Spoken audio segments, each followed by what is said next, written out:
पता है, आप इस बात को समझने का प्रयास कीजिए कि जो सेक्स है, सेक्स में जो एनर्जी जो हम अपने भीतर सक्रिय करते हैं, उस एनर्जी की वजह से हम सेक्स कर पाते हैं। तो फिर जो सेक्स जो है ना, वह बहुत ही निर्दयी है।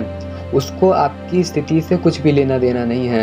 यदि आपके भीतर 206 हड्डियों के जगह यदि आपके भीतर 150 हड्डियाँ हैं और आप जीवित हो और किसी सुंदर स्त्री को आपने देख लिया है, तो भी आप ऐसी बुरी हालत में भी उसके साथ सेक्स करने के लिए ललायत हो जाओगे, क्योंकि सारा खेल जो है वह एनर्जी का है। इसलिए मैं इस वीडियो में आपको बताना चाहता हूँ कि जो सेक्स है वह निर्दयी है। समझ रहे हो? सेक्स जो है वह तो मरे हुए को भी मारता है। यदि किसी के शरीर पर बहुत ज़्यादा घाव हो गए हो और वह सुंदर स्त्री को देख ले और वह स्त्री बोल दे कि मेरे साथ सेक्स कर लो, तो फिर ऐसी बुरी हालत में भी, ऐसे कष्ट में भी, ऐसी पीड़ा में भी वह उसके साथ सेक्स करने के लिए ललायत हो जाएगा। तो फिर सेक्स एनर्जी क्या है? ये निर्दयी है। ये तो मरे हुए को भी मारती है। अब कोई बुद्धिमान व्यक्ति ऐसा बोल सकता है कि लड़की खुद सेक्स करने के लिए कह रही थी, इसलिए मैंने सेक्स कर लिया। मैं इतने बड़े अवसर को, इतने सुंदर अवसर को कैसे छोड़ सकता हूँ? ये तो खैर बात की बात है। बाकी जिनको ब्रह्मचर्य का पालन करना होता है, वह ऐसी तुच्छ बातें सोचते नहीं हैं। इसलिए सेक्स जो है वह तो मरे हुए को भी मारता है। सेक्स किसी पर भी रहम नहीं करता है। सेक्स ये नहीं सोचता है कि ये लड़का कमज़ोर है, इसने परसों ही तो इसने मास्टरबेशन किया था, इसलिए अब मैं इसको सेक्स करने के लिए कैसे प्रेरित कर सकता हूँ। इसका शरीर भी कमज़ोर हो गया है, इसलिए मैं इसको सेक्स करने के लिए कैसे प्रेरित कर सकता हूँ। यदि आपने अपने मन के भीतर अपने मूलाधार चक्र पर ऊर्जा को सक्रिय कर दिया है, तो फिर ये आपको सेक्स करा ही देगी। आप किसी के साथ भी सेक्स कर लोगे और फिर आप मास्टरबेशन भी कर लोगे। इसलिए मास्टरबेशन की आदत को छोड़ना मुश्किल होता है, क्योंकि हम अपनी गलतियों की वजह से बार बार मूलाधार चक्र को जागृत करते हैं, उसको सक्रिय करते हैं, और जब वह सक्रिय हो जाता है फिर हमको मास्टरबेशन करना ही होता है। इसलिए जो सेक्स एनर्जी जो है वह किसी पर रहम नहीं करती है। उसके लिए सब बराबर हैं। जिसने उसको सक्रिय कर दिया है वह उससे सेक्स करवा ही लेगी। सेक्स एनर्जी जो है वह किसी भी रिश्ते नाते को नहीं मानती है। यदि आप चाहो कि आपके मन के भीतर बहुत गंदे विचार उत्पन्न होते हो, आप सोचते हो कि इसके साथ भी सेक्स कर लिया, उसके साथ भी सेक्स कर लिया। यदि आपका मन बहुत ही ज़्यादा भ्रमित हो गया है और आपका मन बहुत ही ज़्यादा मैला हो गया है, तो फिर आप किसी भी संबंधी के साथ भी सेक्स कर सकते हो। कोई भरोसा नहीं है, क्योंकि ये एनर्जी है, इसको बस बाहर निकलने से मतलब है। आप चाहो तो किसी अपनी खुद की बहन के साथ भी सेक्स कर लोगे, क्योंकि सारी बात है, बात कड़वी है लेकिन सच बात है कि सेक्स एनर्जी जो है वह किसी रिश्ते नाते को नहीं देखती है, वह किसी के साथ भी सेक्स कर लेती है। इसीलिए आप विदेशों में देख सकते हो कि विदेशों की खबरों में भी आप देख सकते हो कि क्या से क्या होता है, किसी के साथ भी कैसा भी संबंध बना लिया जाता है।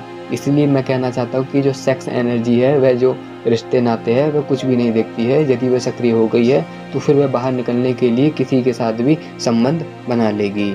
आप खुद सोचो कि जो सेक्स एनर्जी है ये हमसे क्राइम भी करा सकती है।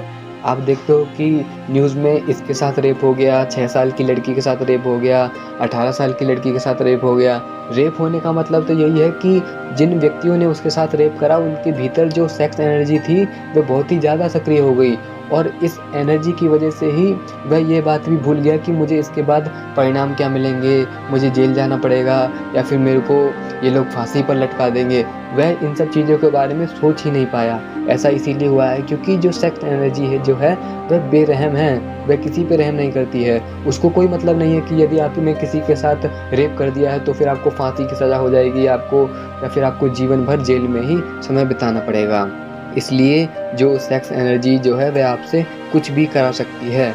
अब और बात देख लो कि जो सेक्स एनर्जी है जो है उसको आपकी इमोशनल बातों से कुछ भी लेना देना नहीं है। आप मन में कितना भी सोचो कि मैं ऐसा नहीं कर सकता, मैं सेक्स नहीं करूँगा, मेरा शरीर कमज़ोर हो गया है, मैं अपनी लाइफ पर फोकस नहीं कर पा रहा हूँ, इतनी आप कितनी भी बातें सेक्स को समझा लो, यानी कि ऊर्जा यदि सक्रिय हो गई है और आपके भीतर ऐसी इमोशनल बातें चल रही हैं, तो फिर इन इमोशनल बातों का भी कोई भी असर नहीं होगा और वह एनर्जी जो है वह बाहर निकलने के लिए बहुत ही ज़्यादा आवेग से बाहर की तरफ जाएगी। ऐसा मेरे साथ भी हुआ था। ये सारे अनुभव मैं अपने आधार पर ही आपको बता रहा हूँ कि जो सेक्स एनर्जी जो है वह निर्दयी है।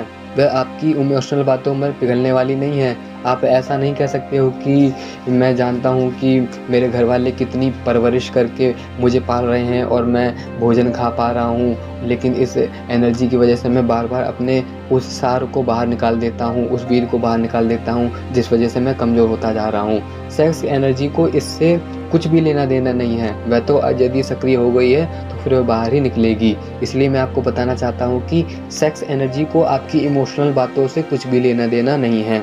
तो अब आप समझ गए हो कि जो सेक्स एनर्जी जो है वह बहुत ही निर्दयी है। निर्दयी का मतलब ये है कि उसके पास एनर्जी के पास अपनी कोई बुद्धि थोड़ी होती है। बुद्धि तो मन के पास है। मन के द्वारा ही हम किसी से सेक्स करते हैं और किसी से सेक्स नहीं करते हैं। ये तो सीधी-सी बात है कि एनर्जी जो है, एनर्जी किस तरीके की हम रिलीज़ कर रहे हैं, किस तरफ हमारी एनर्जी का फ्लो हो रहा है।